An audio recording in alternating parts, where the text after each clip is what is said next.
الحمدللہ رب العالمین والعاقبۃ للمتقین والصلاۃ والسلام علی رسولہ الکریم اما بعد۔ آج کا ہمارا درس بھی بیع کے متعلق ہی ہے، خرید و فروخت۔ اور پچھلے اسباق کے اندر ہم نے یہ بات پڑھی تھی کہ بیع میں دھوکہ نہیں ہونا چاہیے، امانت ہونی چاہیے، دیانت ہونی چاہیے، جھوٹ نہیں ہونا چاہیے۔ بیع کے اندر مجہول بیع نہیں ہونی چاہیے، جس کا پتہ نہیں ہے، اس کی قیمت کا پتہ نہیں ہے، اس چیز کا پتہ نہیں ہے، وزن کتنا ہے، پیمائش کتنی ہے۔ تو بیع المنابضہ، بیع الملامسہ، یہ ہم نے پچھلے پیریڈ میں پڑھی تھی کہ بیع منابضہ بھی منع ہے، بیع ملامسہ اور اس کی شکلیں۔ آج جو ہماری حدیث ہے عمدۃ الاحکام کی تیسری حدیث ہے، چوتھی حدیث ہے یہ۔ سیدنا ابو ہریرہ رضی اللہ تعالیٰ عنہ اس کے راوی ہیں، فرماتے ہیں ان رسول اللہ صلی اللہ علیہ وسلم قال لا تلقوا الرکبان ولا یبع بعضکم علی بیع بعض ولا تناجشوا ولا یبع حاضر لباد ولا تسر الغنم ومن ابتاعها فهو بخیر نظرین بعد ان يحلبها ان رضيها امسكها وان ساخطها ردها وصاعا من التمر وفي لفظ وهو بالخيار ثلاثا۔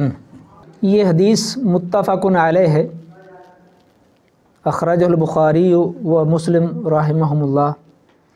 یہ بخاری اور مسلم دونوں کی روایت ہے، اور ابو داؤد میں بھی یہ روایت ہے، نسائی میں بھی ہے، ابن ماجہ میں بھی ہے، مسند احمد میں بھی یہ روایت ہے۔ الفاظ میں تھوڑی سی رد و بدل ہے، نقص زیادہ ہیں، اور احادیث کی 173 کتابوں کے اندر 173 کتابوں کے اندر حدیث کی جو کتابیں ہیں 173 کتابوں کے اندر یہ 177 مرتبہ یہ حدیث آئی ہے، مختلف الفاظ سے، مختلف معنی سے، مختلف تقدیم اور تاخیر سے۔ یہ حدیث کسی میں آدھا حصہ ہے، کسی میں 2 چیزیں ہیں، کسی میں 3 چیزیں ہیں۔ یہ الفاظ بار بار مختلف روایات میں یہ الفاظ آئے ہیں۔ پہلے ہم اس کا ترجمہ کرتے ہیں، پھر اس کے بعد اس کی تھوڑی سی شرح کریں گے۔ سیدنا ابو ہریرہ رضی اللہ تعالیٰ عنہ فرماتے ہیں کہ رسول اللہ صلی اللہ علیہ وسلم نے فرمایا لا تلقوا الرکبان، منڈی سے باہر قافلوں کو جو منڈی میں خرید فروخت کرنے کے لیے مال لے کر آ رہے ہیں ان کو رستے میں نہ ملو، منڈی سے پہلے انہیں نہ ملو، ان سے ملاقات نہ کرو۔ ولا یبع بعضکم علی بیع بعض، تم میں سے ایک دوسرے کی بیع کے اوپر بیع نہ کرو، بعض کی بیع، خرید و فروخت پر بیع نہ کرے، خرید پر خرید نہ کرے۔ ولا تناجشوا، اور دھوکہ دینے کے لیے قیمت نہ بڑھاؤ۔ ولا تناجشوا، دھوکہ دینے کے لیے قیمت نہ بڑھاؤ۔ ولا یبع حاضر لباد، اور شہری دیہاتی کے لیے بیع نہ کرے، شہری دیہاتی کے لیے خرید و فروخت نہ کرے یا بیع نہ کرے۔ ولا تسر الغنم، اور بکری کے دودھ میں دودھ روک کر اس کی بیع نہ کرو، بکری کے دودھ میں، تھنوں میں دودھ روک کر اس کی خرید و فروخت نہ کرو۔ ومن ابتاعها، جس نے وہ خرید و فروخت کر لی، وہو بخیر نظرین، اس کو 2 چیزوں میں اختیار ہے۔ بعد ان یحلبها، اس کا دودھ دھونے کے بعد، ان راضیها، اگر تو اس دودھ جو اس نے دھویا ہے، نکالا ہے، اس کے اوپر اور اس بے کے اوپر راضی ہے تو امسکھا، اس کو اپنے پاس رکھ کے اس بے کو باقی رکھے۔ وَإِن سَخِطَهَا، اگر وہ ناراض ہوتا ہے کہ نہیں مجھے یہ اچھی نہیں لگ رہی، رَدَّهَا، تو اس بے کو واپس کر دے۔ وَصَاعًا مِّن تَمْرٍ، اور ایک سا کھجور کا وہ جس سے خریدی ہے بائے کو واپس کرے گا، اس سے پیسے اپنے پورے لے گا، جانور اس کو واپس کر دے گا، اور ایک سا 2.5 کلو کھجوریں بھی دے گا۔ اور ایک اور حدیث کے اندر وہاں پر یہ اضافہ ہے، وہ فی لفظ وہو بالخیار ثلاثا، اس آخری بے کے بارے میں کہ اس خریدار کو 3 دن تک اختیار ہے، 3 دن کے اندر اندر وہ اس کو واپس کرنا چاہے تو واپس کر دے، اگر 3 دن سے زیادہ گزر گئے تو اب اس کو اختیار نہیں ہے کہ اس بے کو وہ واپس کرے، اب اس کے پاس وہ رہے گی۔ اب یہ دیکھیں کہ اس کے اندر کتنی چیزوں کا تذکرہ ہے؟ 5 چیزوں کا، 5 قسم کی خرید و فروخت، 5 قسم کے معاملات سے منع کیا گیا ہے۔ منع ہے، حرام ہے، ممنوع ہے۔ اس میں پہلی چیز کیا ہے؟ وہ ہے قافلوں کو منڈی سے پہنچنے سے پہلے پہلے ملنا اور ان سے مال خرید لینا۔ وہ کیوں منع ہے؟ اس کی دیگر روایتوں میں بھی وضاحت ہے۔ مسند احمد کے اندر ہے، نہا رسول اللہ صلی اللہ علیہ وسلم این یتلقى رکبان او یبیع حاضر لبادن، کہ اس میں ملنا منڈی کے باہر قافلوں کو یہ منع ہے۔ اور اسی طرح صحیح مسلم ایک اور روایت ہے، باب تحریم تلقی الجلب، ابو ہریرہ رضی اللہ تعالیٰ عنہ سے روایت ہے، فرماتے ہیں لا تلق الجلب فمن تلقہ فاشترى منہ فاذا اتى سید السوق فہو بالخیار۔ جلب کا مطلب ہے سامان جو لے کر آ رہے ہیں بیچنے کے لیے، مال، سلع، اغراض منڈی میں بیچنے کے لیے لا رہے ہیں تو ان کو منڈی کے باہر نہ ملو۔ اگر ان سے تم نے مال خرید لیا ہے اور وہ جس سے خریدا ہے وہ منڈی میں پہنچ جاتا ہے اور منڈی میں دیکھتا ہے کہ اس نے بھاؤ مجھ سے کم میں خریدا ہے، مجھے دھوکہ دیا ہے، منڈی کا ریٹ اور ہے، مجھے اس نے ریٹ کچھ اور دیا ہے، تو اس کو اختیار ہے کہ اپنی اس سودے کو وہ واپس کر لے، اس کی بے ختم ہے۔ یہ کیوں ایسے ہوتا ہے؟ اس کے اندر دھوکہ ہے۔ دھوکہ کیا ہے؟ کہ اس آدمی کو منڈی کے ریٹ کا نہیں پتہ، آج منڈی میں ریٹ کیا چل رہا ہے، اس نے باہر ہی اس سے بات کی اور جیسے اس سے طے ہوا اس نے اس سے خرید لیا، اور منڈی میں لا کر وہی مال جو اس نے وہاں رستے میں اس سے خریدا، منڈی میں لا کر اسی مال کو وہ زیادہ دام میں قیمت میں بیچے گا۔ اس سے دھوکہ کیا، یہاں وہ دوسروں سے دھوکہ کرے گا۔ وہی مال اگر وہ منڈی میں لے کر آتا ہے جتنی قیمت میں اس نے خریدا تھا، اگر اتنی قیمت میں وہ وہاں لوگوں کو بیچتا تو کس کو فائدہ ہوتا؟ عامت الناس کو، لوگوں کو فائدہ ہوتا۔ تو اس کا مطلب ہے کہ وہ لوگوں کو دھوکہ دے رہا، اس کو بھی دھوکہ دیا جس کا مال ہے، اور منڈی والوں کو بھی دھوکہ دیا۔ اس میں تیسری چیز ایک اور ہے، وہ یہ ہے کہ منڈی میں لوگ بیٹھے ہوئے ہیں سودا سلب بیچنے کے لیے، کاروبار کرنے کے لیے، تو جب منڈی میں لائے گا تو منڈی میں کام کرنے والوں کو فائدہ ہوگا، کوئی اس کو اتارے گا، کوئی اس کو رکھے گا، کوئی اس کو بیچے گا، کوئی اس نے باہر ہی خرید لیا اور باہر ہی اس نے بیچ دیا، تو یہ دھوکہ ہے، یہ غلط ہے۔ اسلام خرید و فروخت معاملات میں انتہائی ایمانداری اور دیانتداری کا طلبگار ہے کہ امانت ہو، دیانت ہو، کسی کے ساتھ دھوکہ نہ ہو۔ اچھا، اب آپ کہیں گے یہ آج کل تو موبائل کا دور ہے، اس کو ریٹ کا پتہ ہے، تو اگر اس کو ریٹ کا بھی پتہ ہے اور اس ریٹ کے موجودگی میں، اس کی معلومات میں وہ پھر بھی سودا بیچ دیتا ہے رستے میں، تو پھر بھی منع ہے۔ کیوں منع ہے؟ کیونکہ منڈی میں یہ قیمتیں اللہ کے رسول صلی اللہ علیہ وسلم سے کہا گیا کہ منڈی کی، بازار کی، سوق کی قیمتیں مقرر کر دیں، تو آپ نے کہا نہیں، قیمتیں مقرر نہیں ہو سکتی۔ اس میں یہ ہے کہ یہ اسی طرح کی جو میں نے کہا تھا، صحیح مسلم کی ایک روایت ہے، لا یبیع حاضر لباد دع الناس یرزق اللہ بعضهم من بعض، تو اس میں کئیوں کا رزق تھا، اللہ رزق دیتا ہے بعض کو بعض سے، تو اس نے جو وہاں خرید لیا ہے تو اس کے اس خریدنے سے جو بعض کو دوسروں کو رزق ملنا تھا منڈی کے اندر، اس سے اس نے منع کر دیا، محروم کر دیا۔ اسی لیے اسلام دیکھیں کتنی دور کی سوچتا ہے کہ اس میں کئی لوگوں کا فائدہ تھا، اس میں اس کے مال آنے سے کئی لوگوں کا فائدہ تھا۔ اب اس نے باہر ہی خرید لیا اور منڈی میں آنے نہیں دیا اور کہیں اور لے گیا، تو بہت سارے لوگوں کے رزق پر اس نے ڈاکہ ڈالا ہے۔ اس لیے منع کیا گیا ہے کہ باہر، بازار کے باہر سودا نہ خریدا جائے۔ بازار میں اللہ تعالیٰ کی خاص وہ ہوتی ہے کہ کبھی سودا مہنگا ہوتا ہے، کبھی سستا ہوتا ہے، کبھی بہت سستا ہوتا ہے، کبھی بہت مہنگا ہوتا ہے، تو یہ سب کو اللہ تعالیٰ نے رزق دینا ہوتا ہے مختلف طریقوں سے۔ اس لیے کسی سے بھی باہر کوئی چیز خریدنا وہ منع ہے۔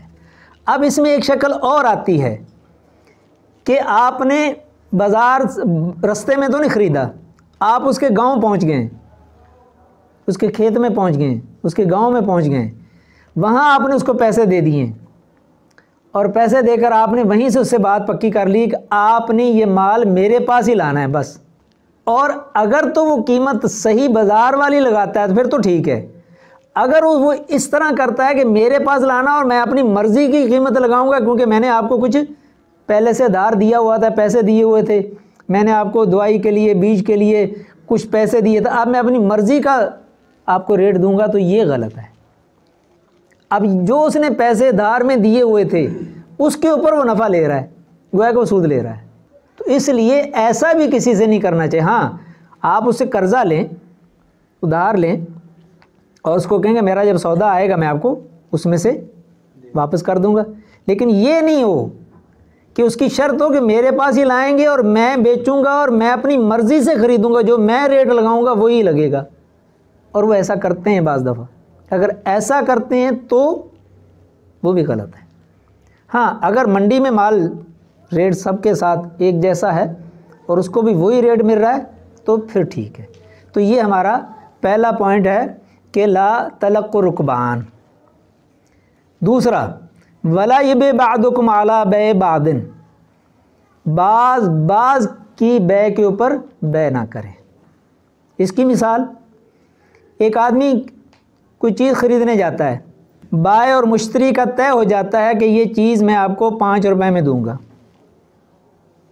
ایک تیسرا آدمی وہاں کھڑا ہے، ان کی بیع ابھی مکمل ہونے جا رہی ہے، ہوگی، بلکہ ہونے نہیں جا رہی بلکہ ہو گئی ہے، اس نے کہا 5 ہی میں دوں گا، اس نے کہا ٹھیک ہے میں 5 کی لوں گا، لیکن یہ تیسرا آدمی وہاں کھڑا اس کو کہتا ہے اس سے نہیں لو، میں آپ کو 4 کی دوں گا، یہ چیز میں آپ کو 4 روپے کی دوں گا، تو یہ اس نے بیع کے اوپر بیع کی ہے، تو اس سے کیا ہوگا؟ دشمنی آئے گی، آپس میں نفرت پیدا ہوگی، عداوت پیدا ہوگی، لڑائی جھگڑا پیدا ہوگا، وہ یہ کہے گا کہ میں نے بیچنی تھی، آپ نے کیوں آ گئے آپ؟ تو منع کیا ہے کہ ایسا نہیں کریں۔ اور اسی طرح خریدنے والے کو یہ کہتا ہے کہ اس کو نہیں بیچو، مجھے بیچو، میں آپ سے 6 روپے کی خریدوں گا، وہاں اس نے بیچنے والے کو کہا کہ اس سے آپ 5 کی لے رہے ہیں، آپ 5 کی نہیں لیں، مجھ سے 4 روپے کی لیں، اور بیچنے والے کو کہہ رہا ہے کہ اس کو نہیں بیچو، مجھے بیچو، کیوں؟ میں آپ کو 6 روپے دوں گا، تو یہ بیع کے اوپر بیع ہے۔ ہاں اگر ان کی بیع مکمل نہیں ہوئی، وہ 5 روپے کہہ رہا تھا، یہ 4 روپے کہہ رہا تھا، وہ وہاں سے باہر آ گیا، یہ انہوں نے بات ختم کر دی ہے، خریدنے والے نے انکار کر دیا ہے، بیچنے والے نے انکار کر دیا کہ نہیں میں نہیں بیچ سکتا، میں نہیں خرید سکتا۔ اب تیسرا آدمی اس کو کہتا ہے کہ آپ کا اس سے سودا نہیں ہوا، تو میرے پاس ہے، اگر آپ لینا چاہتے ہیں تو آپ مجھ سے میں آپ کو یہی چیز 4 روپے کی دے دوں گا تو وہ ٹھیک ہے۔ اور اس کے بارے میں ایک دوسری حدیث بھی ہے، اور وہ اس کے اندر جو میں نے ابھی مسند احمد کی روایت پڑھی تھی، عبداللہ ابن عمر رضی اللہ تعالیٰ عنہ سے روایت ہے، نہا رسول اللہ صلی اللہ علیہ وسلم ان یتلقى رکبان ان یبیع حاضر لباد ولا یخطب احدکم علی خطبۃ اخیہ۔ خطبۃ اخی، ایک آدمی دوسری جگہ پر شادی کا پیغام بھیجتا ہے تو جب تک ان کی بات ختم نہیں ہو جاتی، ابھی اس نے پیغام بھیجا ہے، کوئی جواب نہیں آیا، اس نے بھی پیغام بھیج دیا ہے، یہ وہی بیع والا ہی مسئلہ ہے کہ ان کی بیع ابھی مکمل نہیں ہوئی، بیچ میں آ گیا اور مجھ سے آپ 4 کی خرید لو، مجھے 5 کی بیچ دو، تو ایسا نہیں۔ ہاں کیا ہے، حتی ینکحا او یدعا، ہاں اگر اس نے بھیجنا ہی ہے پیغام تو یا تو ان کی شادی ہو جائے، اس کے بعد ان کے انبن بن جائے، یا پھر یہ کہ وہ ان کا معاملہ ختم ہو جائے، تو پھر آپ اس میں بھیج سکتے ہیں پیغام، وگرنہ اس سے پہلے نہیں۔ ایسے ہی اس کو سمجھانے کے لیے کہ ایک آدمی کی بیع کے اوپر بیع کرنا اور ایک آدمی کے نکاح کے پیغام کے اوپر پیغام بھیجنا ایسے ہی منع ہے۔ دونوں میں ہوتا کیا ہے، خاندانوں میں دشمنیاں پیدا ہوتی ہیں، تو اسلام دشمنی سے منع کرتا ہے۔ اسلام عداوت سے، جھگڑے سے، لڑائی سے، ایک دوسرے سے دوری سے، ایسا کام جس سے کہیں بھی معاشرے کے اندر اونچ نیچ آئے، معاشرے کے اندر بگاڑ پیدا ہو، عداوت ہو، دشمنی پیدا ہو، قتل و غارت تک بات جائے، اسلام اس کو پہلے سے منع کرتا تھا کہ وہاں تک نوبت ہی نہ جائے۔ 2 چیزیں۔ تیسری چیز، ولا تناجشوا، اور دھوکے دینے کے لیے یا دھوکے کی نظر سے قیمت نہ بڑھاؤ۔ النجش یا تناجش کا معنی شکار کو بھگانا ہے، شکار کو بھگانا تاکہ وہ جال میں پھنس سکے۔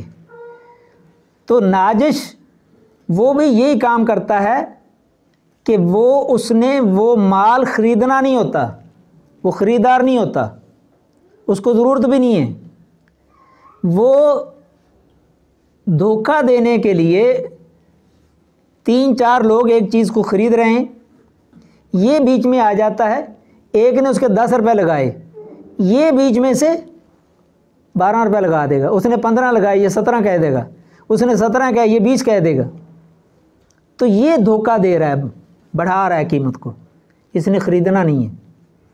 اگر اس کا مقصد خریدنا نہیں ہے اور صرف دھوکہ دینا مقصد ہے، قیمت کو بڑھانا مقصد ہے اس کا، تاکہ بائع کو زیادہ سے زیادہ نفع ملے، زیادہ سے زیادہ قیمت اس کی لگے، اگرچہ اس کی وہ قیمت ہو ہی نہ۔ انسان میں ہوتا ہے کہ اگر ایک آدمی دیکھتا ہے کہ اس نے 20 روپے لگائیں تو وہ جلد بازی میں آ کر کہ سودا میں نے خریدنا، وہ 25 لگا دے گا۔ اس کو موقع ملا، اس نے اور بڑھا دیے، اس نے بھی بڑھا دیے، اس طرح وہ چیز 20 روپے کی ہوتی ہے، وہ بڑھتے بڑھتے 50 تک چلی جاتی۔ تو اس کا سبب کون بنا ہے؟ وہ ناجش ہے، وہ دھوکہ دے رہا ہے۔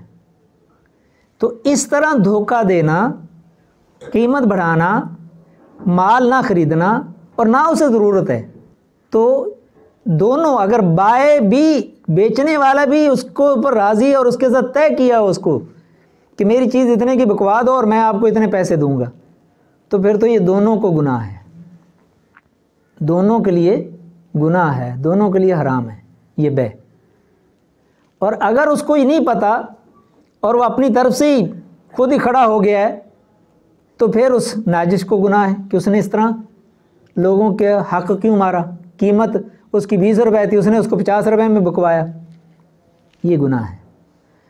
ایسے ہی اگر بائع، وہ بھی نجش میں آتا ہے، اگر بائع جھوٹی قسم اٹھاتا ہے یا جھوٹ بولتا ہے اور کہتا ہے کہ میں نے اتنے کی چیز خریدی ہے، بائع بیچنے والا یہ کہتا ہے کہ میں نے اتنے کی یہ چیز خریدی ہے، تو اس کا یہ کہنا بھی اسی میں آئے گا، نجش میں آئے گا۔ ہاں، اب اس میں ایک چیز ہے کہ اگر کوئی آدمی اپنا وکیل مقرر کرتا ہے کہ میری طرف سے آپ چیز کو بیچ دو، میری طرف سے آپ کو اجازت ہے کہ چیز کو بیچ دو، اور اس کا پیسے طے ہیں، یا خریدنے والے سے بھی طے ہیں، بیچنے والے سے بھی پیسے معلوم ہیں اور طے ہیں، اور پتہ ہے لوگوں کو کہ یہ ایجنٹ ہے، یہ دلال ہے، اس کا یہ پیشہ ہے، اس کی یہ صنعت ہے، حرفت ہے، یہ کاروبار اس کا، اور بیٹھے اسی لیے یہ، اس کو پیسے ہی روزی اس کی اسی سے ہے، تو وہ جائز ہے۔ سب کو پتہ ہے کہ یہ قیمت نہیں بڑھا رہا، اس کا کام ہے۔ جیسے ہمارے ہیں آج کل سبز منڈی میں یا غلہ منڈی میں بولی دینے کے لیے ایک آدمی مقرر ہوتا ہے، اور اس کا کام یہ ہوتا ہے، انہوں نے کہے 10 روپے تو وہ کہہ رہا 10 روپے، ان کو پتہ ہوتا ہے نام کا، یا ان کے پاس کوڈ ہوتے ہیں، 10 روپے، ان کے 20 روپے، ان کے 25 روپے، اس طرح کر کے آخر میں ایک جگہ پر بولی رکتی ہے، اور وہ اس کا نام لکھ لیتے ہیں اور اس کا سارا پتہ ہوتا ہے، وہ ان کا دلال ہے، وہ ان کا ایجنٹ ہے۔ ویسے اسلام کے اندر دلالی جائز نہیں ہے، اس سے بچنا چاہیے۔ امام بخاری نے رحمہ اللہ نے یہ باقاعدہ ایک باب باندھا ہے کہ نہا ان تلقی الرکبان ان یبیع ان بیعہ مردود لأن صاحبہ آسن و آثم اذا کان بھی عالما وہو خداع فی البیع، یہ بیع میں دھوکہ ہے، والخداع لا یجوز۔ انہوں نے یہ کہا ہے کہ خیر خواہی کرے،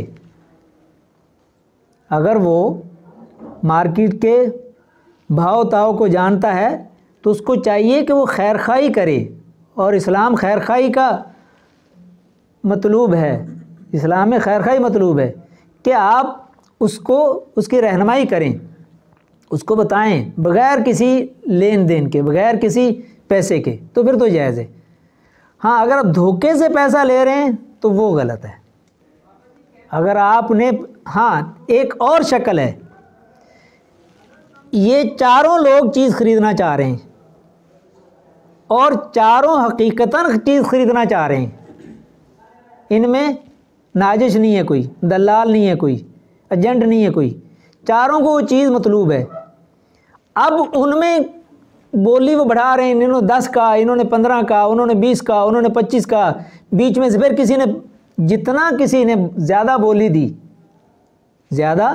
دی، ٹھیک ہے، وہ جائز ہے، وہ منع نہیں ہے، کیونکہ وہ سب کو پتہ ہے اور وہ خریدار ہیں، باقاعدہ خریدنا چاہتے ہیں، ٹھیک ہے، اس کو چیز اچھی لگی، اس کی رضا ہے، اس نے چیز وہ 20 کی تھی، اس نے 30 میں خرید لی، جس کو نالامی کہتے ہیں، جس کو بولی کہتے ہیں، تو بولی میں جائز ہے، سب کو پتہ ہے کہ یہ، ہاں وہ جو ہم یہاں پر ناجش کی بات کر رہے ہیں وہ دھوکہ دے رہا ہے، وہ خریدار نہیں ہے، خریدار کی شکل میں آیا ہے۔ تو اس طرح شکل بنانا خریداری کی، یا اس میں آپ کوئی اور مثال لے لیں کہ آدمی اس کا اہل نہیں ہے اور اس کو وہ یہ کام نہیں کرنا چاہیے، لیکن اپنے آپ کو ظاہر کرتا ہے کہ میں یہ کر سکتا ہوں، تو اس کے لیے یہ کرنا منع ہے۔ اور ایسے ہی اگلی چیز ہے ولا یبیع حاضر لباد، اور ایک شہری دیہاتی کے لیے خرید و فروخت نہ کرے، بیچے نہ، اس کی چیز کو شہری دیہاتی کو نہ بیچے۔ اس کی شکل کیا ہے؟ اس کی شکل یہ ہے کہ ایک دیہاتی آتا ہے اور شہری اس سے کہتا ہے کہ یہ مال میرے پاس رکھ دو، اور میں اس کو 1-2 دن روک کر جب اس کی قیمت بڑھے گی تو میں بیچ دوں گا۔ تو اس چیز کی ضرورت آ جائے، اس چیز کی ضرورت آ جائے، اور وہ شہری کہتا ہے کہ میرے پاس رکھ دو، اور 2-4 دنوں کے بعد میں اس کی قیمت بڑھا کر جب قیمت بڑھے گی تو میں اس کو بیچ دوں گا، تو ایسا نہیں ہونا چاہیے۔ ایسے دھوکے سے اگر وہ خیر خواہی کا جذبہ رکھتا ہے، جیسے ہم نے پہلے بات کی ہے، تو پھر ٹھیک ہے، اسی دن بیچ دو، اس کے ساتھ ہمدردی کرے۔ اور اس میں یہ بھی ہے کہ اس نے، جیسے ہم نے پہلے حدیث پڑھی ہے کہ اس طرح نہ کرو، لا یبیع حاضر لباد دع الناس یرزق اللہ بعضهم من بعض، تو آپ کیوں اس کو آپ بیچ میں آ رہے ہیں؟ چھوڑ دیں، آپ جو اس کا رزق لکھا ہے وہ اس کو مل جائے گا، آپ اس سے کیوں لے رہے ہیں؟ آپ شہری، آپ کو بازار کے داؤ پیچ آتے ہیں، آپ کو پتہ ہے، آپ اس سے سبز باغ دکھا کر اسے کم قیمت میں لے لیتے ہیں یا طے کر لیتے ہیں اور کل کو زیادہ قیمت میں بیچتے ہیں، یا یہ ہے کہ آپ آج روک لیتے ہیں اور جب اس کی قیمت بڑھے گی آپ بیچ دیں گے، جبکہ اس کی ضرورت آج کے دن ہے، مارکیٹ میں لوگ اس خریدنے کے لیے آج آئے ہوئے ہیں اور آپ اس کی خرید و فروخت کو روک رہے ہیں۔ تو اس لیے آپ شہری ہونے کا فائدہ نہ اٹھائیں، آپ اللہ پر چھوڑ دیں یا اس کی نصیب پر چھوڑ دیں، جو اس کو ملے ٹھیک ہے، آپ اس کے بیچ میں نہ آئیں۔ پانچویں اور آخری چیز ہے لا تسر الغنم، بکری کے دودھ کو روک کر اس کو بیچنا۔ یہاں بکری کا لفظ ہے، جیسے میں نے کہا کہ اس میں بہت ساری حدیثیں ہیں، وہاں پر اس کا ہے، بقرہ کا بھی ہے، ناقہ کا بھی ہے، ایبل کا بھی ہے۔ ایبل سے مراد وہی ناقہ، کہ اس کا دودھ نہ روکیں آپ۔ ہوتا کیا ہے، یہ دودھ کیوں روکتے ہیں؟ دودھ اس لیے روکتے ہیں کہ 3 دن تک 2 دن تک اس کا دودھ نہیں نکالا۔ عام طور پر صبح و شام دودھ جانوروں کا، بھینس کا، گائے کا، بکری کا صبح و شام دودھ نکالا جاتا ہے۔ اگر نہ نکالا جائے تو ان کو بیٹھنا چلنا مشکل ہو جاتا ہے۔ اگر ایک جانور کا آپ 3 دن تک دودھ نہیں نکالیں تو ایک تو وہ جانور کو تکلیف ہوگی، 3 دن سے اس کا دودھ نہیں نکالا، وہ اس سے بیٹھنا اٹھنا مشکل ہے اس کے لیے، ایک تو جانور کو تکلیف ہے۔ دوسرا یہ ہے کہ آپ دھوکہ دے رہے ہیں۔ دھوکہ کیا ہے؟ جب آپ مارکیٹ میں لے کر جائیں گے، منڈی میں لے کر جائیں گے، بازار میں لے کر جائیں گے، دیکھنے والا یہ سمجھے گا کہ اس کا تو دودھ بہت زیادہ ہے، ماشاءاللہ اس میں تو بہت دودھ ہوگا، اور اس کی قیمت بھی زیادہ لگی، کیونکہ جانور کے دودھ کی قیمت ہوتی ہے، کیونکہ اصل اسے دودھ لینا ہوتا ہے۔ اور اگر اس کے دودھ میں دودھ نظر آ رہا ہے بہت زیادہ تو اس کی قیمت زیادہ ہے، تو اس کا مطلب دھوکہ دیا ہے، تو یہ دھوکہ ہے۔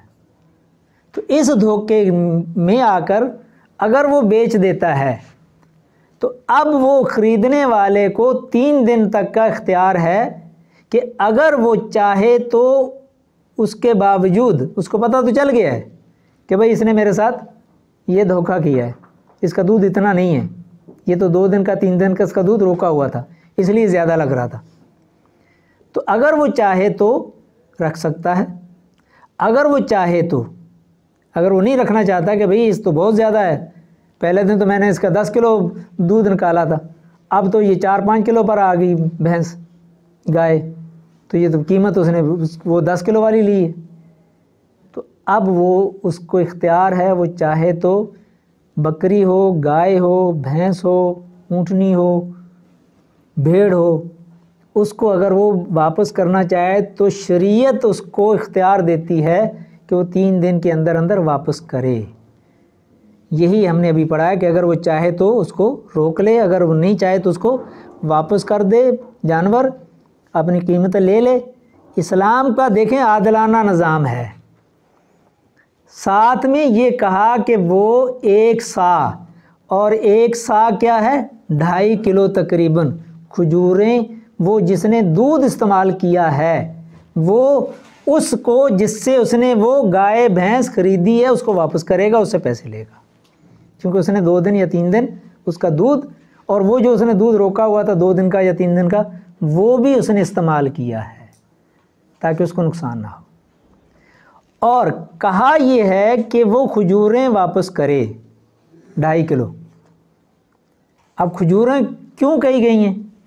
کیونکہ اس وقت کھجوریں ایک عام پیداوار تھی، عام اور سستی پیداوار تھی، ان کا حصول آسان تھا اور ممکن تھا، اس لیے کھجور کا تذکرہ کیا ہے، گندم کا اور جو کا تذکرہ نہیں کیا۔ گندم تھی اس وقت بھی، لیکن باہر سے دوسرے شہروں سے آتی تھی اور مہنگی ہوتی تھی اور اس کا حصول مشکل ہوتا تھا۔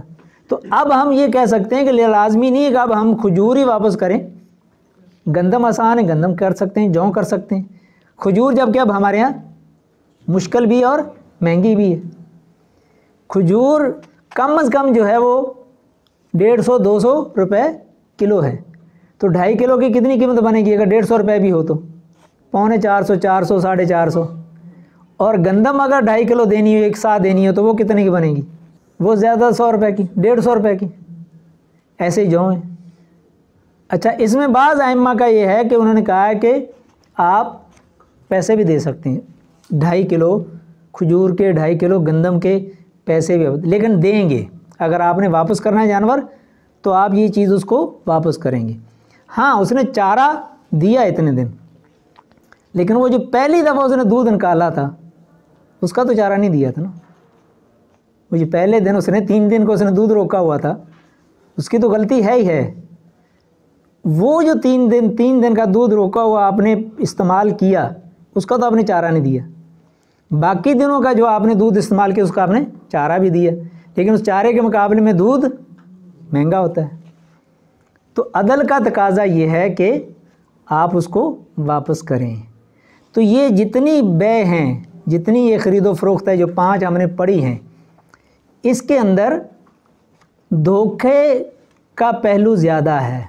تو اس لیے ان سے منع کیا گیا ہے کہ ایسی بے نہ کرو جس کے اندر دوسرے کو دھوکا ہو، ایسی خرید و فروخت نہ کرو جس سے دوسرے کا نقصان ہو رہا ہو، اس کے اوپر ظلم ہو رہا ہو، اس کے اوپر زیادتی ہو رہی ہو۔ اور اسی لیے ان 5 قسم کی خرید و فروخت سے منع کیا گیا۔ اس میں کسی نہ کسی طرح دوسرے کے ساتھ زیادتی ہو رہی ہے، دوسرے کا حق مارا جا رہا ہے۔ اسی لیے ایک حدیث میں آتا ہے کہ ایک صحابی تھے، ان کو حبان نام تھا، ان کو چوٹ لگ گئی تھی کسی جنگ میں، تو ان کا دماغی توازن اتنا صحیح نہیں تھا، تو وہ یہ کہتے تھے کہ اللہ کے رسول میرے ساتھ عام طور پر خرید و فروخت میں دھوکہ ہو جاتا ہے، مجھے پتہ نہیں چلتا، کوئی قیمت مجھے زیادہ دے جاتا ہے، کوئی مجھے کم دے جاتا ہے، کوئی مجھ سے زیادہ لے لیتا ہے، تو میرے ساتھ دھوکہ ہوتا ہے۔ تو اللہ کے رسول صلی اللہ علیہ وسلم نے اسے کہا تھا کہ آپ اگر ایسا ہے، یہ عبداللہ بن عمر رضی اللہ تعالیٰ عنہ کی روایت ہے، ان رجلا ذکر للنبی صلی اللہ علیہ وسلم انہ یخدع فی البیوع فقال اذا بايعت فقل لا خلابۃ لا خلابۃ لا خدعۃ۔ آپ یہ کہہ دیا کریں تاکہ آپ کو اختیار مل جائے۔ کس چیز کا اختیار مل جائے؟ بیع کو ختم کرنے کا۔ اگر آپ کو کوئی دھوکہ دے کر گیا ہے تو آپ نے لا خلابۃ کہا تھا، تو اب آپ جا کر اس کو واپس کر دیں کہ بھائی میں نے تو یہ جملہ کہا تھا کہ مجھے دھوکہ نہیں دینا، آپ نے مجھے دھوکہ نہیں دینا، آپ نے مجھے دھوکہ دیا، میں نہیں لیتا، اپنی چیز واپس کر لو، میرے پیسے واپس جائے۔ یا آپ نے کسی سے کوئی چیز خریدی ہے اور اس کے اندر اس نے آپ کو دھوکہ دے دیا، تو آپ جا کر اس کو واپس کر دیں۔ تو اگر کسی کو ایسا ہو تو یہ لفظ آپ نے کیوں سکھایا؟ تاکہ خرید و فروخت میں کوئی کسی کو اگر جو معذور ہی کیوں نہ ہو دھوکہ نہ دے۔ تو یہ اسلام اس چیز کا بہت زیادہ تاکید کے ساتھ درس دیتا ہے کہ کوئی آدمی خرید و فروخت میں کسی کو دھوکہ نہ دے، جھوٹ نہ بولے۔ ہم نے وہ پہلے دن ہی حدیث پڑھی تھی کہ جھوٹ بولنے سے برکت اڑ جاتی ہے۔ حالانکہ جھوٹ کون بول رہا ہے؟ بائع، خریدار نہیں بول رہا، مشتری نہیں بول رہا، بائع بول رہا ہے۔ اس نے اس میں کوئی چیز چھپائی ہے، عیب چھپایا ہے، تو حدیث میں یہ آتا ہے کہ برکت دونوں کی اڑ جاتی ہے، کیونکہ جھوٹ ایسی چیز ہے جس سے برکت ختم ہو جاتی ہے۔ تو اس لیے جھوٹ یا دھوکہ یا کسی کو فریب، دغا، ہیرا پھیری، تو یہ اس سے برکت ختم ہو جاتی ہے۔ آج ہمارے ملک میں، ہمارے نظام میں، ہمارے دائیں بائیں یہی معاملہ سب سے زیادہ ہے کہ ہمارے یہاں ایمانداری، دیانتداری نہیں ہے، دھوکہ ہے۔ ہر آدمی دوسرے کو کاٹنے کے چکر میں ہوتا ہے کہ بس مجھے پیسے مل جائیں، میں جو بھی کروں، اسی لیے دھوکہ ہو رہا ہے۔ مرچوں میں اینٹیں پیسی جا رہی ہیں تو یہ دھوکہ ہے۔ قیمت کچھ ہے، دی کچھ جا رہی ہے، ہوتی کچھ ہے، جھوٹ بول دیا جاتا ہے، قسمیں اٹھا دی جاتی ہیں کہ میں نے تو اس دن اتنے کی خریدی۔ ابھی آپ نے سنا کہ یہ وہ نجش میں آتا ہے کہ اگر ایک آدمی قیمت جھوٹ بولتا ہے کہ میں نے، اور ساتھ میں قسم بھی اٹھا دیتا ہے کہ یہ تو میری خرید اتنے کی ہے، حالانکہ ہوتی نہیں ہے۔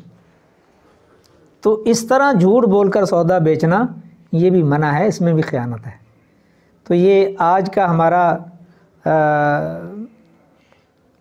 سبق یا درس کہہ لیں، وہ انہی 5 چیزوں پر ہے، جس میں سب سے زیادہ دھوکے سے منع کیا گیا کہ کوئی دھوکے والی خرید و فروخت، بیع، تجارت نہ کرے۔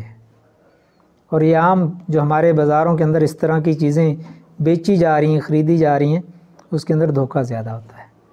تو یہ چیز اس کو عام کرنے کی ضرورت ہے، بتانے کی ضرورت ہے لوگوں کو کہ اس سے بچا جائے۔ جو ہماری برکت نہیں ہے ہمارے معاشرے میں، ہمارے گھروں میں، ہماری زندگیوں میں، ہمارے کاموں میں، ہمارے وقت میں، اس کی وجہ یہی ہے کہ ہمارے دائیں بائیں جتنا بھی نظام ہے خرید و فروخت کا، اس کے اندر کہیں نہ کہیں جھوٹ، دھوکہ، فریب، ظلم، جہالت وہ ہے، اس سے بچا جائے۔ اللہ سے دعا ہے کہ اللہ تعالی ہمیں قرآن و سنت پر عمل کرنے کی توفیق عطا فرمائے اور بیع، خرید و فروخت کے اصولوں کو، اسلامی اصول تجارت کو سمجھنے کی اور اس پر عمل کرنے کی توفیق عطا فرمائے۔ وآخر دعوانا الحمدللہ رب العالمین۔